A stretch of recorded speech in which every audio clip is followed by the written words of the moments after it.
What's going on? It's Vernon here, your coach, and we are talking about something that I think a lot of people can relate to. It's about being stuck. It's about being lost to the point where you're not quite sure what are the next steps to take. Maybe it's because you went to a conference, you got overwhelmed. Maybe it's because life decided to show up. Maybe it's because you have so many opportunities and you're not sure to go. Or quite honestly, maybe it's because you don't see opportunities and you're not quite sure what's going to lead to a win. But no matter what the reason, the goal of this video is to get you back on track and to give you more options, opportunities, possibilities, and solutions. And I'm going to be guiding you along the way to give you the best case scenario, as many different options that you can use to get you ahead and move you ahead so much faster. So let's dive right into this. You've been stuck long enough. Let's go. So number one, what I want you to look at first is oftentimes, and this is one of the things that was brought to my attention years and years ago, it's about recognizing that when we get stuck sometimes we start doubting ourselves. Sometimes when you get lost, you will start thinking that the answers aren't here. You will start going elsewhere. And that is true to some degree. Maybe someone knows some more. Maybe someone has resources. Maybe someone just has that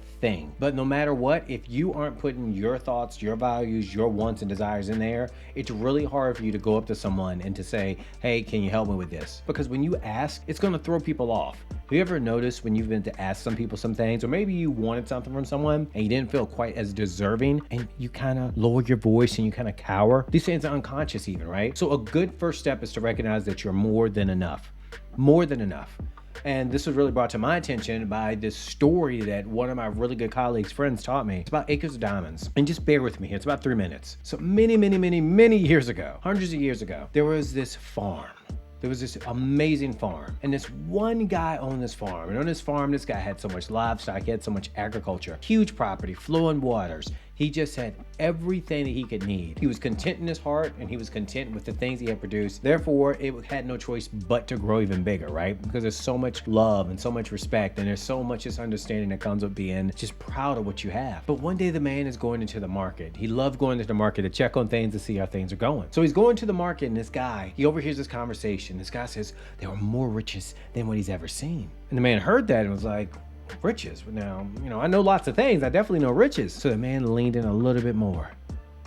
And the man looked at him as he was talking, and he recognized he was listening, so he raised his voice. He said, there's a land in Europe, which is hundreds of miles away. He said, there's a land in Europe with so many diamonds. It's ridiculous, but these aren't any diamonds. These are special diamonds. Just a handful of these diamonds will buy a country far and wide. Now, the man heard this. As many things as he had, he knew that there could be more. So the man was like, oh my gosh, this is a great opportunity. And he's listening to this guy, and he's getting more excited. He's like, this is my opportunity. This is for me. But the man wasn't quite sure what to do. He said, I need more money. So the man said, I know what I'll do. I'll sell my farm. I'll sell everything. So the man gathered all his resources together and sold it all. The property, that lush land, everything. Sold it all. And he said, I'm going to Europe and I'm going to find this diamond mine. I'm going to find all these diamonds and I'm going to be a very wealthy man. Wealthier than I've ever lived before. So he sells everything to this one guy.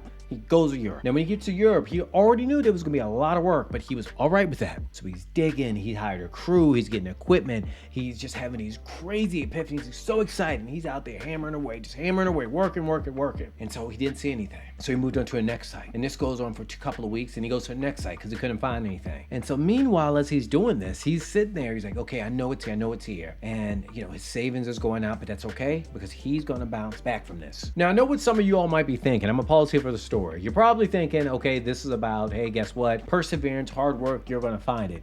But you might be mistaken. Let's get back to the story. So the man is digging and him and his crew are working. They're working hard. This is hard work. Trying to process all these rocks, trying to go through all that, the calluses, the heavy equipment, back and forth and back for weeks and weeks, months and months, just different places all over Europe, trying to find these diamond mines he'd heard of. The man was frustrated after years. He was broke. That same excitement that he had, that same level of contentment was gone. The man was beside himself. The man said, what have I done? I'm an old man now. I've given away my riches. I've given away my treasures. What am I supposed to do? What is left for me? Meanwhile, as he sat there frustrated, annoyed, bothered, that man that took care of his, that bought the property was taking care of it. And he had one of the donkeys, he's plowing the field. He's plowing the field. Day in and day out, he's taking care of this great property. He's just enjoying himself. He's having a really good time. But as he's plowing this one particular day, he's going through plowing. That's the sound of plowing. He's plowing and then he hits it's like, what is this? And he's shaking the equipment. He's like, what's going on? So he looks on the ground and he pulls out this giant rock. He looks at it, he's like, this isn't like any rock I've seen before. So he frowns, like, okay, and then he, kind of tosses it to the side. Then he goes again and he sees another one. Picks it up, throws it out the way. He sees another one. Picks it up, throws it out the way. Meanwhile, as he's going, he just sees this collection of rocks. He's like, well, maybe I've never seen rocks like this before. Maybe I can take it to the town and sell it. So he goes into town. He takes it to the jeweler. He takes it to the merchant. The merchant's like, hey, I'm not too sure what to do with these. Takes it to the jeweler. The jeweler's like, hey, I'm not 100% sure what's going on, but let me see something. So the jeweler takes out a hammer and goes, rock cracks open. And immediately everyone's eyes goes like this. And it wasn't because like dust or rock debris had fallen in his face, but the light was so bright. It was this glimmer, this shimmer. And inside of it, it was the most beautiful gem that anybody had ever seen. Everybody's like, oh. And everyone's gathered around. The man's like, what is it? He's like, what is it? What is it? And the jeweler said, these are diamonds. He said, sir, these are diamonds. And so he goes, grabs another rock, cracks open. More, cracks open. He's just cracking all these red gems open. The guy's like, where are you getting these? He's like, these are the most exquisite diamonds I've ever seen in all the world. Ever. And the man said, I got them from my yard.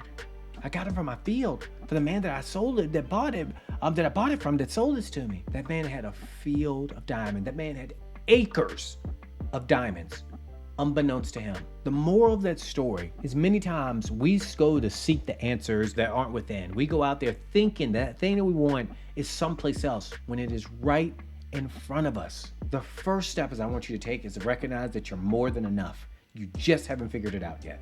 That is my first tip for you. You have acres of diamonds, and there are so many things locked inside of you. And I'm not just trying to speak in hyperbole. I've worked with so many people over these years. And if you're curious, check the description box if you'd like to know more. But I've worked with so many people over the years, so many breakthroughs I've seen. You've got it in you. This isn't motivation. This is just the reality of it. But moving on to step number 2. For some of us, maybe you're overwhelmed with the amount of opportunities. Maybe you're overwhelmed with what do I do next, right? WTF, what the F, right? What can I do? The second step, or the second tip that can really help you out is what's the closest thing to you that's going to create an opportunity? What's the next thing that you can go after? You see, sometimes when we are out there, and this is kind of a 2 and 3, we sometimes see those distant goals and try to make that a step. And that can work for a time and depending on what it is. But oftentimes there's some beginning work that we need to do. What are the closest things you can start getting after that you can put you in a better ranking, or better place, a better position to get that far off goal? Start where you are with what you have right now. Start right there. No, and what trips a lot of people up with this is a lot of times people will look at this and say, well, this isn't sexy enough, right? Or this isn't fun enough, because a lot of gurus out there, a lot of videos out there that tell you,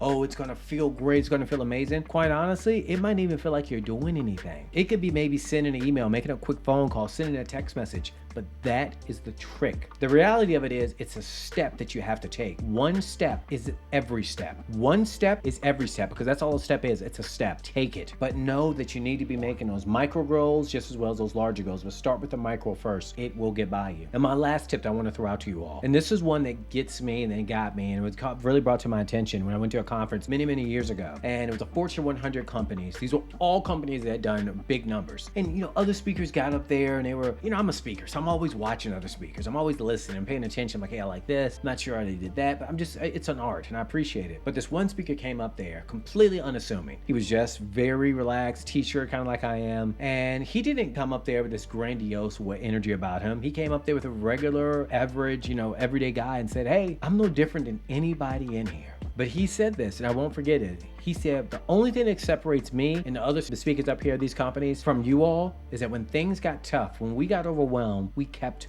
moving. And that, so many people I think miss that, but that really hit me. And I think a lot of people know we want to keep moving. My third tip is this: move through the imperfections. So many times what stops people from moving is they don't want to make a mistake. They're worried about making an issue. They're worried about something going wrong. No, what I'm challenging you to do is get into imperfect action. I know this goes without being said, but it needs to be reminded. So many times, even with like my YouTube channel, my first video 12 years ago, it was horrible. I never liked it. But guess what? I don't think anybody likes their first version of anything that they do. Anything. But it's a necessary step. Get into those first steps of action. Get into those first steps. It's so important. And you know, when you get those actions and you're taking those steps, you might not like it, but you get to improve upon it, get better at it. Go in with this mentality of knowing I'm going to suck at this. This is not going to be my favorite work, but I'm going to get better at it because I'm smart enough to stick with it. Being overwhelmed is an awareness, and once you're aware of it, it becomes a choice if you decide to stay that way. Start writing some things down as a bonus tips. It helps you out significantly to write things down. If I remember the science, it's about 60 to 70% more likely, you're more likely to achieve the thing that you want and that you desire once you write it down. But let's put a technological spin on this thing. And so listen up. If you write the things down that you want to achieve, maybe they're tasks, maybe they're accomplishments, maybe they are goals. If you go to Bard and you take a picture of that and you upload it to Bard, it will literally take that picture and literally come up with the action steps for you. This is the incentive to writing things down. Do these things. If you're serious about doing it, no one's asking you to spend money, but what I'm asking you to do is be intentional. Being stuck is something that happens in life. Being off track is something that happens in life. But staying off of that is something that you have got to take personal ownership of. I'm going to be seeing you next time. I'm bringing lots of information to get you unstuck, to make sure that you are constantly producing, living a happy and healthy life with Happy Meals. I'm going to see you all next time. Don't forget to check out some of these cool videos if you like content like this. I'm going to see you next time.